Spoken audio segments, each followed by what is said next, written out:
big welcome to everybody here today. It's great to see you all.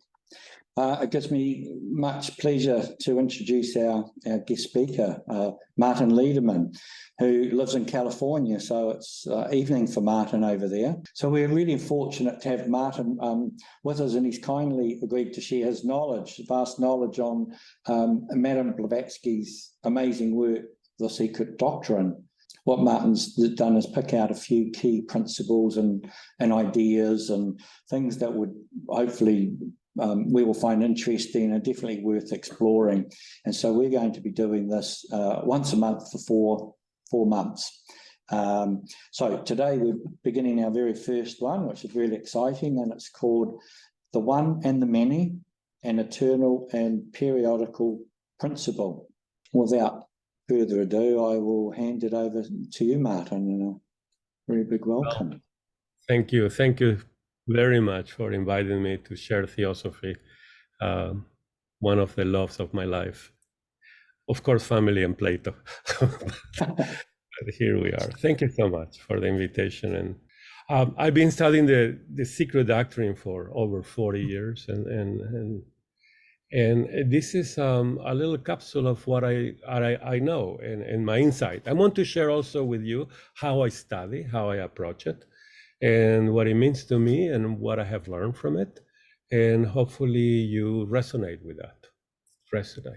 The 4 talks that we scheduled is today is the eternal and periodical principle, and the one and the many. This may sound very abstract because it is abstract. It may sound difficult to understand. It is difficult to understand. The Secret Doctrine is not an easy book, as you may well know. It has 1,270 pages and it's challenging. Therefore, what I recommend people to do, really, because we have time in life, is to study the key to Theosophy before you embark in the Secret Doctrine, because those are the elementary ideas. We need to know the basic, and I'm going to show you how to do that. Also, if you like, this is important to know every idea or main idea in the Secret Doctrine, because it's connected to us. It's connected mystically to us, and that is the purpose of studying Theosophy. And more on that a little bit later. Talk number 2 is about the logos, 3 of them, the 3 logoi, and how the voice of the silence tells us that that's our inner master. So we need to pay attention to that, because that is the finality of the study of the Secret Doctrine. It's in the voice of silence. I'm going to show you that connection. Probably you already know if you've been studying this, and I will explore it together. Talk number 3 is about the 3rd fundamental proposition. That shows who we are, where we're coming from, where we're going, and the mental and physical dimensions of our being and the evolutionary chain of beings. And we're going to have a lot of fun with that one too. And the last one is the key ideas in the stanzas of Xian. I'm on to page through the 7 stanzas of Xian and show you how to study them, or the way I study them, and you may get some pointers there, etc., etc. As you can see, this will only cover cosmogenesis. Anthropogenesis is not there, because that will be too much. Richard, this is just way too much to deal with so many topics, so to speak. So for those of you who don't know very well the Secret Doctrine, or are not very familiar, she printed it, or it was edited in 2 volumes. This is volume 1, the one we're going to address. Volume 1 is devoted to cosmogenesis, and these are the 2 points that we're going to study in cosmogenesis, which is probably the most important ones. You're going to see why in a minute. In the Key to Theosophy, Blavatsky, in one point, in section 9, answered the following question. The question was, if Buddha is immortal and is similar to our Manas Taijasi, and you might not know this vocabulary, Manas Taijasi, but the idea is an illuminated mind. Why we lose that consciousness? Why I'm not a Buddha? Why is it that I'm just a human being? And she said, you cannot understand it because you will mix up the abstract representation of the whole with its causal changes of form. This is the topic of today. It is the one and the many, the eternal and the periodical. If we understand that, it's going to be so clear why we, being eternal, being perfect, at the same time, we're so mortal and so human. Again, this is the story we're going to see today. The Secret Doctrine is divided in 2 volumes, as I was saying. It has a beautiful dedication. This work is dedicated to all true theosophists in every country and of every race, for they call it forth, and for them it was recorded. Who are all these true theosophists? Who are they that call it forth? Have you asked that question? Who are these people? What is a true theosophist? And why did they call it forth? And my opinion simply is people who read Isis Unveiled and said, we need more. so that's my simplistic answer. The volume 1 of the Secret Doctrine has 6 sections. One is a preface, and in that preface she explained the purpose of the Secret Doctrine. We're going to see a paragraph there. It has an introductory, which is fascinating, is the reason why it was written, but it gave us an insight in the nature of a human being. And I'm going to touch upon that in a minute. Then we have the proem, and the proem, if you can devote this life and next life and maybe the next life to study the proem, that will be very useful. Because in the proem you will find probably all what you need to really devote yourself to a theosophical life. And with that, to make the jump to a mystical life. So remember, the Voice of the Silence is dedicated to the few mystics in the Theosophical Society. Few mystics. So from all true theosophists to few mystics, there is a big, big road to walk. So in the proem, we're going to find all the elements, all the concepts, the vocabulary that will allow your mind to understand the transmutation, the awareness that is going to happen within us as we walk the divine wisdom. The mind, our mind, manas, needs to understand that, needs to have a way to express it to itself, to us, and to others. And that makes us a logos, a perfect wording. And that was given to us in the proem, and whatever she missed or wanted to clarify, she put it in the Key to Theosophy. You see that? Very important. Very important. So we're going to spend a lot of time looking at the proem. Then in volume 1 and in volume 2, you will find 3 sections. She calls them part 1, 2, and 3. And part 1 in both, in anthropogenesis and cosmogenesis, are the stanzas of Xian. In cosmogenesis are 7, in anthropogenesis are 12. And this is the esoteric philosophy. That's what the key. This is what makes us different from others, or this is the treasure that we have, these stanzas of Xian. We're going to look into that in the last talk. Then the second part in both volumes is about symbology. In cosmogenesis, obviously, is the the evolution of symbolism in its approximate order. Probably that's the word in plasma, plus or minus one. I'm an engineer, right? It's more or less like that. So it's the evolution of symbolism in its approximate order. Symbolism is everything. The Secret Doctrine is written symbolically in images. You can describe the Secret Doctrine, can conceptualize, you can write a definition. We're going to see that too, how to approach that. Then in anthropogenesis, therefore, is the symbolism of the archaic symbolism of the world religions.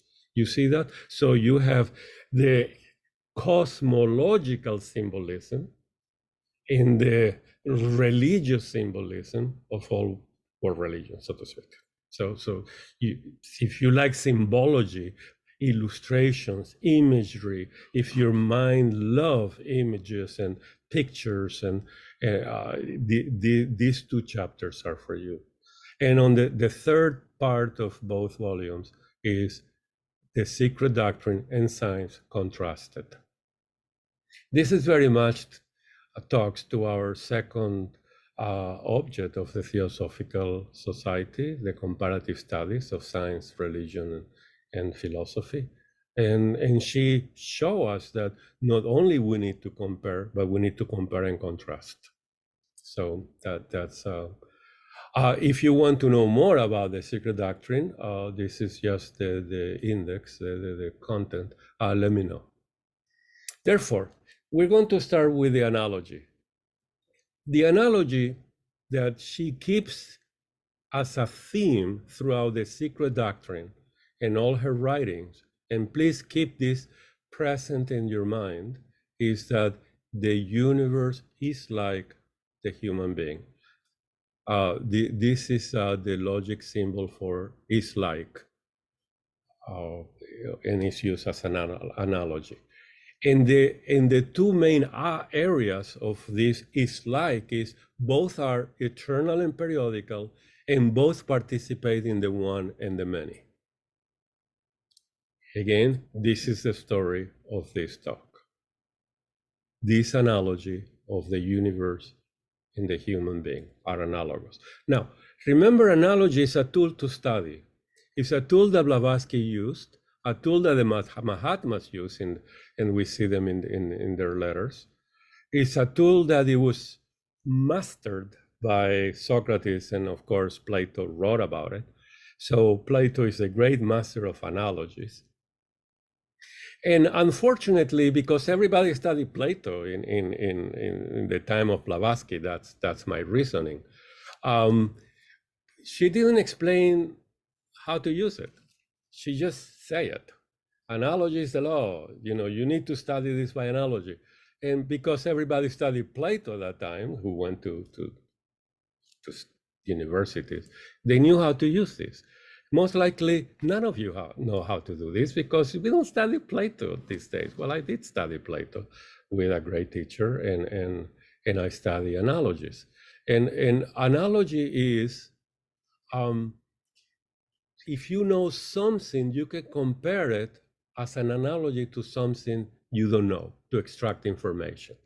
You see that? And we're going to see that later. But analogy is the tool that you compare two things, and you get an image of that will give you ideas and knowledge that you can add to your understanding. For instance, in stanza 5 of Cosmogenesis, there is a beautiful analogy, and it's about, if you want to understand the relationship between Fohat, the directive intelligence of the divine beings. Fohat is the steed and the thought is the rider. You see that? So Fohat is to the steed as the thoughts of the divine beings are to the rider of that steed. So if you want to understand how the divine beings, those primordial luminous, the Anchohans, projected forward to emanate the universe, directed forward, that intelligence, directive intelligence of the cosmos, to emanate this universe the way it is, you can get an idea by analogy between a steed and the rider. Isn't that interesting? Imagine you are doing some horse riding and you want to go from A to B. Well, that's what is happening in the divine mind and cosmic ideation for the substance to become this universe. Isn't that something?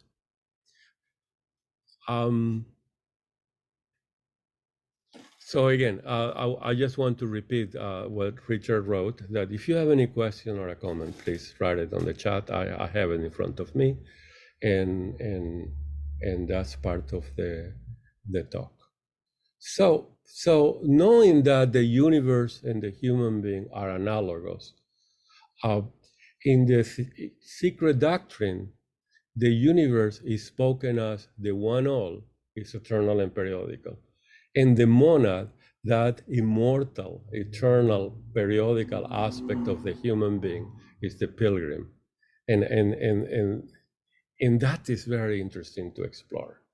So you have the universe depicted as in the proem page 1, we're going to read that. And the monad, this is from the esoteric instructions of Blavatsky. This is the monad section, the sun and the moon, like in Egypt, the solar bark, it's so impressive, so beautiful, the symbology, Atma Buddhi. So, how to study this? And this is where people have problems approaching the Secret Doctrine. I notice that everywhere that I go, people don't know how to study this, and they know a lot, and they haven't put it together. So I use the Platonic method, Plato's the greatest. And he said in his letter number 7, please look for it. And in the middle of the letter, he explained what he does and how he does it. Briefly, he said when he studies something, an idea, a concept, an element. And remember, we're going to use this to study Theosophy. We're going to use this when you study the proem of the Secret Doctrine, which is what I'd recommend you to study with devotion. When you find an idea, an element of Theosophy, a word that vibrates with you, and you know this is an important word, a concept, a process, an idea, collect all the information that you can from it. And he calls them the parts. And try to complete this puzzle. He said, collect all the parts to complete a whole. This is what he called, this is mental. This is your mind is going to do this. And that's why people say Theosophy is very intellectual, very manas, very mental. But Plato also said, now you need to get the illuminating part of this. Once you have the whole, and the whole may have some empty spots that you haven't been able to complete, but your intuition, our manas illuminated, manas tajasi, illuminated by Buddhi, can see the one. The one is luminous, is transformative. It will grab your soul and will give it full of light. And in that illumination, you will say, I see it. I can see it. Now, do you have the vocabulary to go back to the mind and describe? Most people don't. And that's why we are left in those moments with, wow, I had a moment of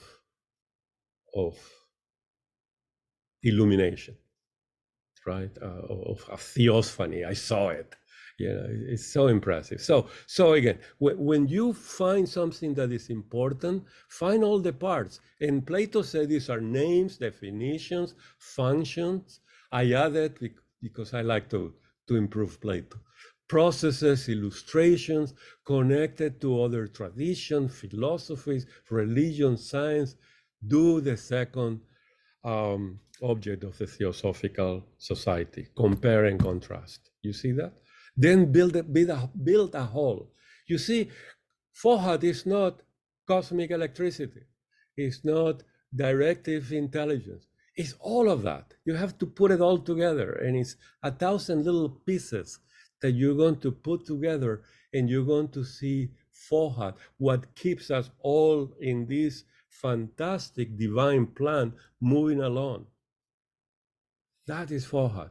And when we build a whole, we have an incredible concept, idea. We have the words, we have the imagery, the illustration, explanation. We know processes, functions, definition. We have the names that it was given in every tradition. Now we have the whole. What do? We contemplate. How do you contemplate? Well, that's the second instruction of the voice of the silence. Most people love to read the virtues, the third fragment of the voice of the silence, and they don't even know how to concentrate. Dharana. If you want to hear the voice of the silence, you have to understand the nature of concentration. Concentration takes you to contemplation. Contemplation is what you need to see the one, the whole to the one. Dharana is the intense focusing of the mind. And when you get to the moment of thoughtlessness, when you are one with it, you can contemplate it. And that's the moment you're illuminated. This is the myth, or the allegory, better said, of the cave of Plato. The sun shines on you. And that power is in all of us. We experience it every day. We don't pay attention to it, but we know we have it. Why? Because every time you see a lovely thing, a beautiful thing, a harmonious thing, you are one with it for a microsecond, right? You see a beautiful flower, and for a microsecond, I'm saying micro, maybe 2-3 seconds or half a second, you're one with it. You're full of light and beauty inside you. Now, what you can do is stretch it and get the illuminating aspect of those ideas. So we all have it, and we're going to see how she explains it. Then, once you have the whole, it clarifies, it unites all the parts. Be careful by including in that whole what doesn't belong, and exclude what you should not, because you don't like that. It's not in, etc., etc. So this is a method that please use. Once you are in the one, this is the stage of Prajna Paramita. In the voice of the silence, this is the 7th paramita. You get the illuminating wisdom of that idea. I hope this is, by the way, this is how I study. And when I study this, of course, to gather all the parts, all the information, I have to pass through the whole Secret Doctrine, as well as every tradition, every philosophy in this universe. Isn't that interesting? So, the problem in the Secret Doctrine.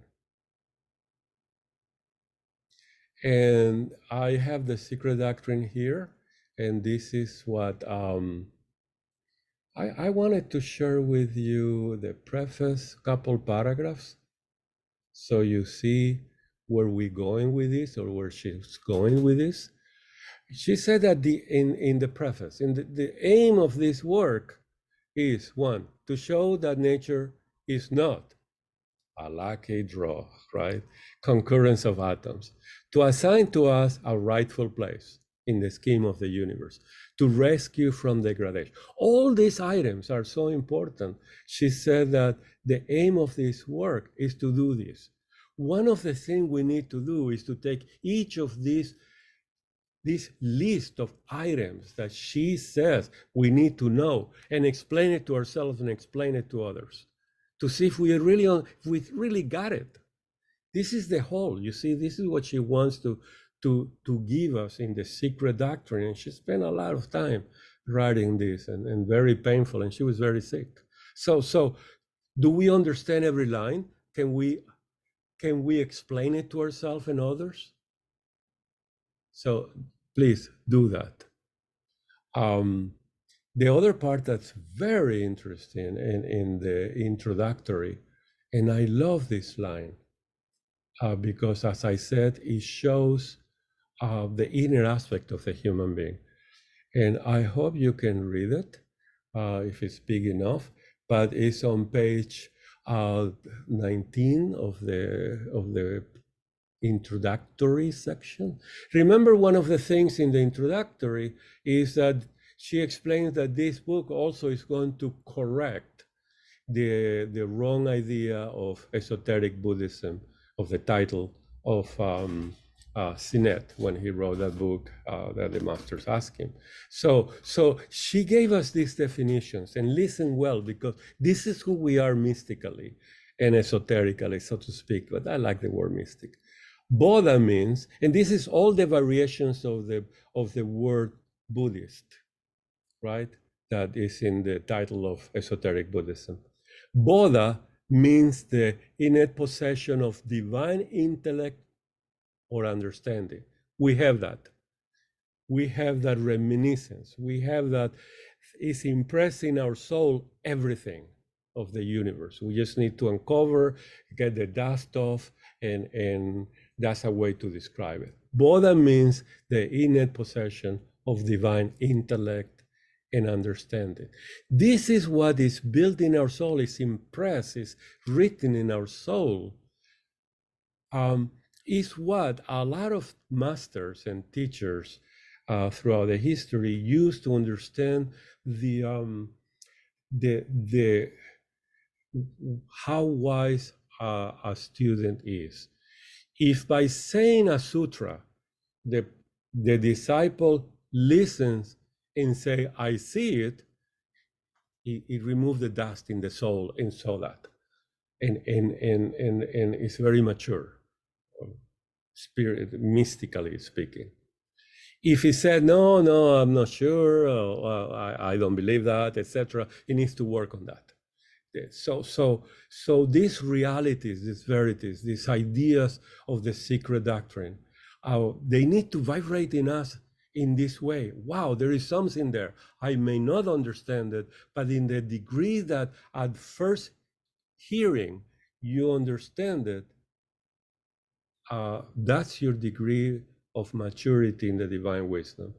More of that is in the voice of the silence, because this eventually really is a siddhi, a higher siddhi. Remember, the voice starts by saying we have to be careful with the lower siddhis, but she doesn't explain the higher, but she teaches them throughout the book.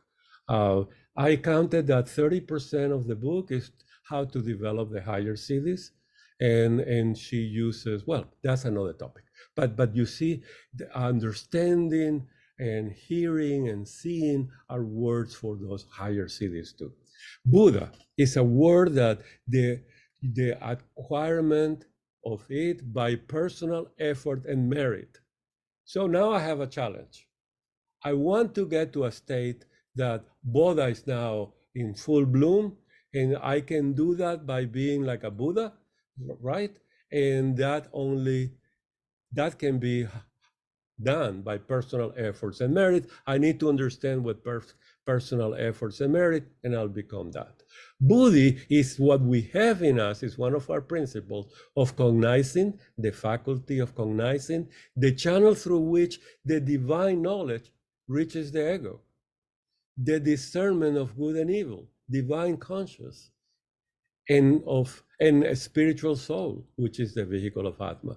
So Buddhi is the principle that we need to work out, like a muscle that we never used. Why do we need that? And here comes the teaching. When Buddhi, we know what Buddhi is, absorbs our egotism and destroys it. This is pure voice of the silence.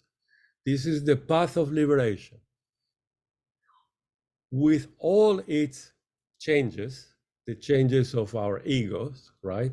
Of the vikaras, Avalokiteshvara, the third logos, the anima mundi, the soul of the universe, the alaya becomes manifested to us. And nirvana or mukti is rich. Mukti being the same as nirvana. You see? So this is a mystical life. When we develop that faculty of manas open to buddhi, and buddhi absorbs it,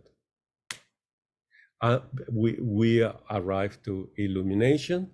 And in that moment, the voice of the silence at the very, very end, it says, you are illuminated, choose your path. Remember, there are two paths: renunciation to nirvana or absorption into it, right? Liberation, renunciation, liberation. Here is that. And there is much more in the Secret Doctrine and a lot more in the voice of the silence. Therefore, we get to the prom, and the prom has three sections. The first, the second, and the third. That's so easy. Huh? The first section is the pages before the three fundamental propositions. And therefore, the three fundamental propositions is the second part of the prom, the second section. This is how I studied it. And the third part of the prom is an outline of the stanzas of Xian, an explanation, the keynotes of the stanzas of Xian. Therefore, the first part goes all the way to where she says the Secret Doctrine establishes three fundamental propositions. You see that? So the prom starts, the first part is extremely important because, like I told you, it tells you, it gives us the elements, the vocabulary, the words of the divine wisdom of Theosophy. Without this vocabulary well understood, we don't know how to understand our communion with it, our absorption with it. We cannot understand what is happening to us in its right context, and we cannot explain it to ourselves what's happening or to others. It's a mess. So it's very important to understand the vocabulary, especially when the vocabulary is taken from philosophies and religions and science of the time. And then the masters in their fraternity adjusted that vocabulary like a slang and used it for theosophy. So Swabhavat is not the Swabhavat of the Buddhists and the Vedantas. Swabhavat is something for theosophy that she said, well, we're going to use it like this. Parabrahman, I want to use Parabrahman because people like it. Really, in here, there's no Parabrahman. We're not going to. In the Secret Doctrine, she writes, Parabrahman is a word I use because people know about Parabrahman, and I don't want to use it, but I like the word absolute, etc., etc. So look for those elements of that vocabulary. Study, if you like, the way that I express it through Plato. Look for it. Add all its names and descriptions and illustrations, images, function, processes, and build a whole idea about that and do it with everything else that you're studying in the prom. The prom starts by telling us that she's reading from an archaic manuscript. I think it's the one that she's also describing in Isis Unveiled. And that's very interesting. And again, I know that some of you are not too familiar with this. Some of you are very familiar with this. So I'm trying to get a middle path here. So, but in the questions and answer comments, we can go deeper or even lighter if you want. So she's having in front of her a manuscript that on the first page is an immaculate white disc within a dull background. Can you see it? You have a black background, a blackboard, and you have a white circle. Can you see it in your mind? When you study this, the first question you have to ask yourself is, what does it represent?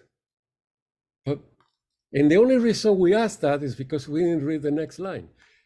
The student knows it represents cosmos in eternity. Before the reawakening of still slumbering energy, the emanation of the word in later system. So what does it represent? An image of a white circle in a dull black background or ground. It represents the cosmos in eternity. Do you agree with me that therefore, when you have the cosmos in eternity, she's telling us that this image represents that? Do you see it? There are two elements in this image, the black background and the white disk. Which one is the cosmos? Which one is eternity? Two elements, two ideas. The idea of the cosmos is the white disk. The idea of eternity, unknown.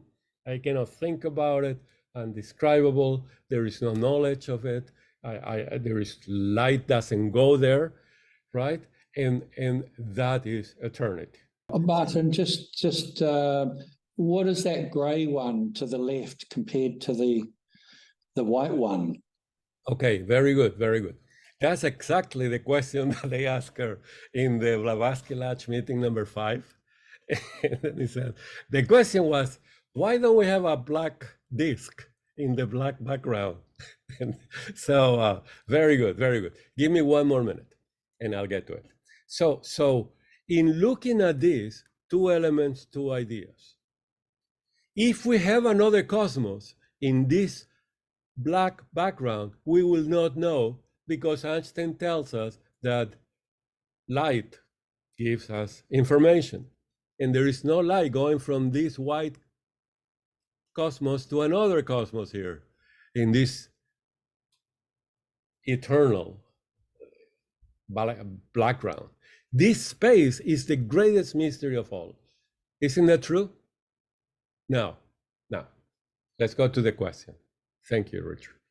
The question is, I'm trying to describe the elements that we see here. We know that the cosmos, which will become our universe, is periodical. It has manifestation, a period of manifestation, a period of pralaya. And the answer she gave is because in pralaya, it will be black on black. You see that? There is nothing in the cosmos, so to speak, or all is black, there is no activity. So this is to, and then people say, therefore there are two disks. There is a black disk because the white disk, and blah, blah, can say, yeah, okay. So yeah, if you want, yeah, there is a black disk there. So this is the cosmos at night, and this is the cosmos during the day. This is rest. This is activity, an emanated universe. This is in Sanskrit, pralaya, manvantara. Is that good, Richard? Is that you? No, yeah, pralaya, yeah. Okay, it's in pralaya. So what is important is to know that this background is our home. Because once this universe is at rest, it's all our home. What is the size of this universe? Blavatsky tells us it's the size of the background, because it's omnipresent, it's boundless, the center is everywhere, the circumference is nowhere, or something like that, she said, right?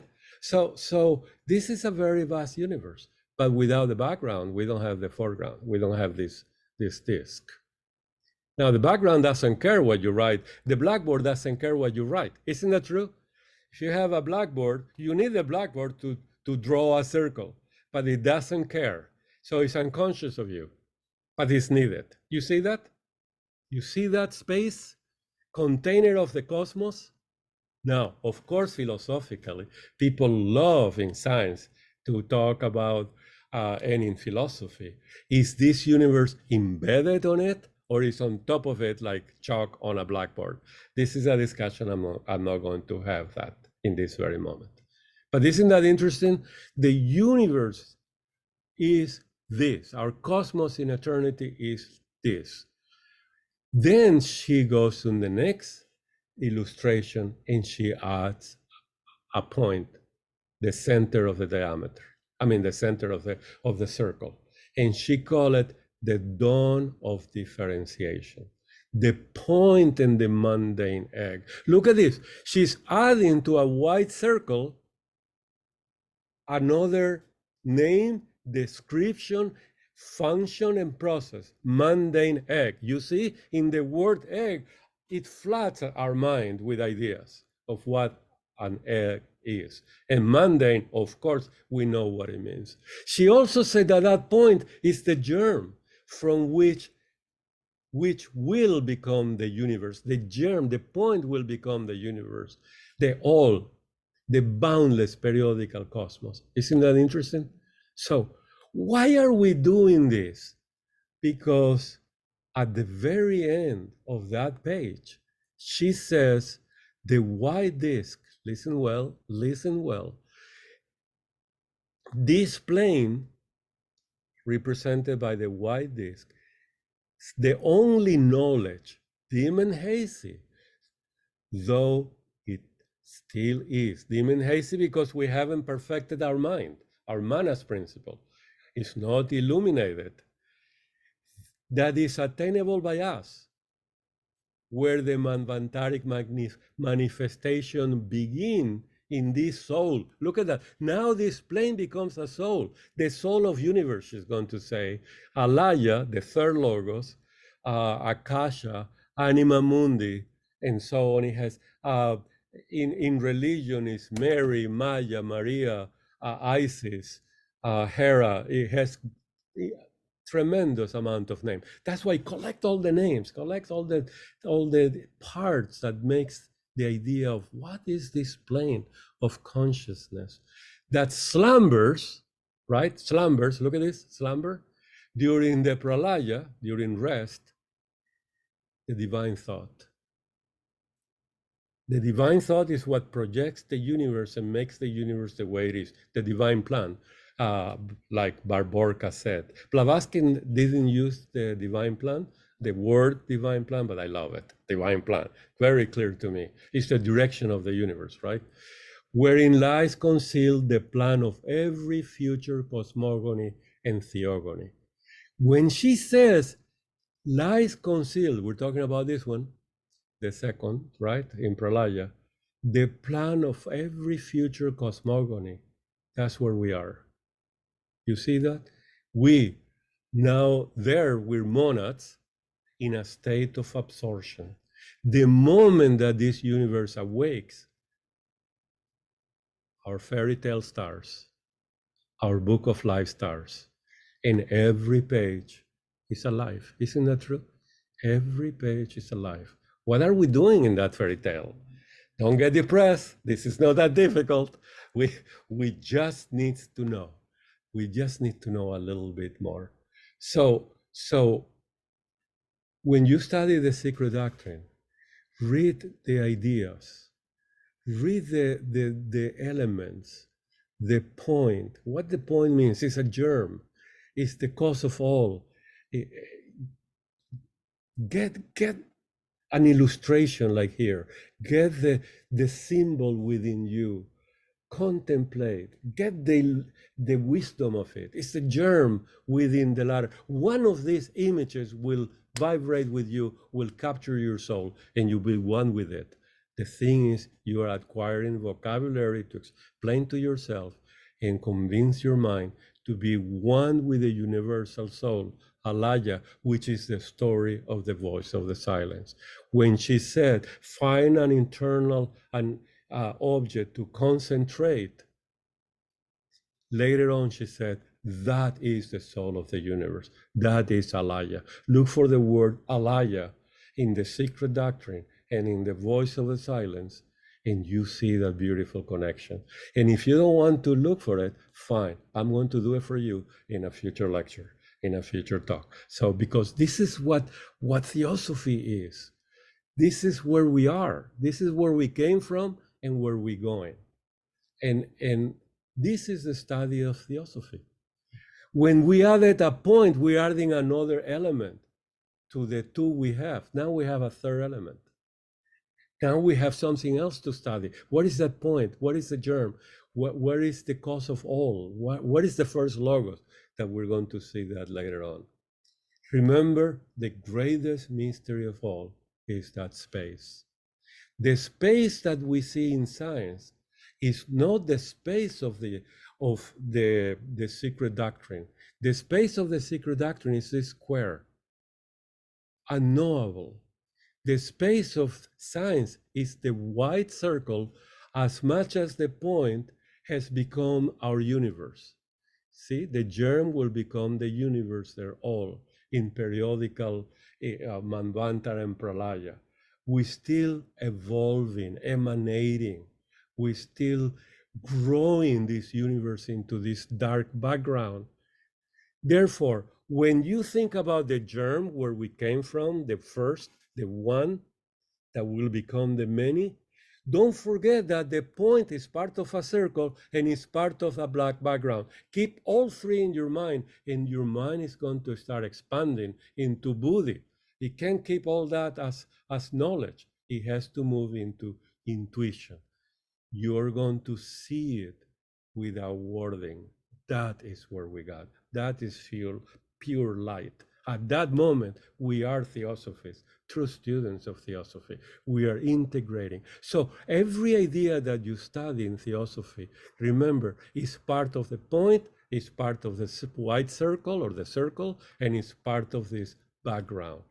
Look at the Ancient of Days by William Blake. That point is totally expanded in the third logos. It's just incredible. But in the background is black and fire everywhere, Fahad everywhere. That's a beautiful thing. So space, the great mystery. Who created space? In Theosophy, it's a mystery. Nobody created it. It's eternal. It's boundless, right? Space. It's the container of all. So when Einstein said that this space can bend with matter, well, yeah, but that's akasha, that's ether, that's our thing. He couldn't demonstrate ether because it's too subtle for our moment in the emanation of the universe. Remember, what we have is only 4 elements and a little bit of the fifth. We need the 7 elements to be able, for science, to capture the fullness of ether. Remember what Blavatsky said, 1 element in Pralaya. Remember, everything is one and many. Then in the very first moment, 7 elements, fire, air, water, earth, etc. And there are 3 more, and there's 7. And then comes the archetypical idea of the 7. 7 times 7 is 49. And from those astral archetypical elements comes the physical elements, which is 343 times 7, is all at the power of 7. Of them, we are now in 118. We're still finding them, etc. That's science. Beautiful if you contrast and compare with science. So again, the space we're looking at is this space, but the space that we can know, remember, is the only thing we can know. Dim and hazy is this plane. And it behaves incredibly for us to be one with it and for science to have fun with it. So these are words that Blavatsky used about this universe. Contains everything, all containing and contained. Wow, what an idea. It's the container and the body of the universe with the 7 principles. Now it's the manifested universe. You see that? You have to see where you are. Are you in the eternal aspect or in the periodical aspect? For instance, when you say, Martin, you are referring at the monad in Martin taking this robe or this body that is called Martin in this incarnation. So there is an eternal aspect of me, which is the monad, and there is a periodical aspect of me, which is my Martin, great Martin, wonderful Martin, human, very human. I love chocolate. But I'm immortal, but I don't know, because I haven't done the fullness of this process of being one with Alaya. Don't know if I can explain this better, but as we go along, you'll find your own vocabulary. It says that it's also that space as a universe become chaos, theos, and cosmos. That's a section of the Secret Doctrine. When latent in pralaya is incognizable and becomes the unknowable deity. So in pralaya is that we cannot know. And this unknowable and mystery deity. It can be known only in its active function. It can be known only, sorry, I repeated that, as matter force and living spirit. This is very beautiful. So we have a metaphysical universe where the one, the point, the germ, the cause of all, the root of all, the first logos, those are words for this one and the many. We have one logos, we have the archetypical idea of a human being, and we have all the human beings. We have all the apples that we see in nature. We have the archetypical idea of the apple, which is part of the idea of the one, which is Alaya, the soul of the universe, which is part of the root of all, the one. This is how we study Plato. This is how we study Theosophy. Therefore, she says, in the key to Theosophy, it's about the universe. In their origin and in eternity, look at that beautiful word, the three, God, the soul, and man, like means analogy, the universe, and all therein are one with the absolute unity. So the universe is like God, soul, man, and they are one with absolute unity. Remember the one and the many, the eternal and periodical, the unknowable deific essence I spoke, right? We believe in no creation, but in periodical and consecutive appearances of the universe. We know that the universe is eternal. It's the second fundamental proposition, right? Regular intervals of time. You know, there's some ideas and images that need to work with this. The universe emerges periodically on the plane of objectivity, issuing from that of subjectivity. We're talking about dark to light. No one creates it. For instance, in deistic religion, God creates the universe, the cosmos. He's outside. I say he because usually it's a male, God, and Zeus, let's say, or Uranus, or one of the gods, whatever. And he said, let there be a universe. Let there be a planet. He's outside. Where? Well, which space? Well, they don't talk about that. The process, whether by radiation and emanation, the universe passes out of its homogeneous subjectivity on the first plane of manifestation, of which phases there are seven. There are 7 planes, right? With each plane, it becomes more dense and material until it reaches our plane. So again, the idea that the universe started homogeneous, right, with no activity, in pralaya, in rest, and emanates and radiates in this beautiful universe, where it's very difficult for scientists, even though they are contemplating it now, some of them, is there's going to be a big crunch where we come back to this homogeneous state, because it's periodical. We can't prove it with equations because science hasn't provided the equation of the coming back, only the equation of going forward. They're trying to explain this, but here we go. Therefore, our job is to study theosophy in a form that gives us illumination. For that, this vocabulary will provide, I'm summing up this is our summary, is every word, every idea, every process that we see in the poem, we need to take it, dissect it, study it, collect all the information we can, build an image, an idea This idea is Platonic idea. It's an archetype. And once we have that whole and we read all the parts, we understand it, we contemplate it. Contemplation is a process explained in the Voice of the Silence, fragment 1, and it starts, or in the Yoga Sutras, right? Patanjali, Tiny has a wonderful explanation of how to do this. But the voice started because it's a book for the mystic, it's a manual for the mystic, dedicated for the few mystics in the Theosophical Society. The mystic, she assumes you already went through all the preliminaries of do's and don'ts, and you know how to breathe, and you know how to relax, and you know how to abstract the five senses. Now you can concentrate in one interior object. That is the soul of the universe.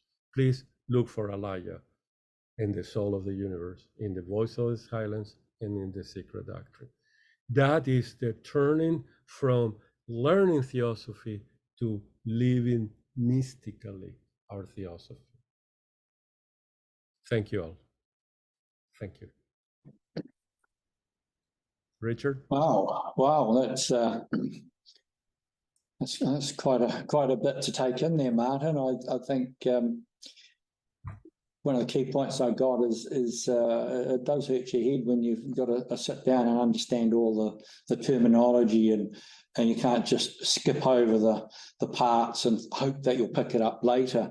One of the questions I had, and by the way, if anyone has a question, please put it in the chat while we're having a bit of a yarn here. Where does Madame Blavatsky explain some of the terminology? I'm sure she does on the Secret Doctrine, but there must be other terminology that you probably really are required to understand, and things like Manvantara and Pralaya and some of these other, you talked about the mundane evil. If she's not going to explain it and expects that maybe we've come across this before, where would you suggest a student sort of finds out what these things are, and pauses and stops and goes to find out? Okay, so everybody's a different level of awareness, of maturity in divine wisdom, because of what we have done in this life and previous life. So this is by hearing. If you hear the word that the universe is periodical, Manvantara and Pralaya, and wow, yeah, I know that. Oh my God, yes. I don't need to know more than that. For me, I know it. It just blossomed from within. That person needs to do very little about it.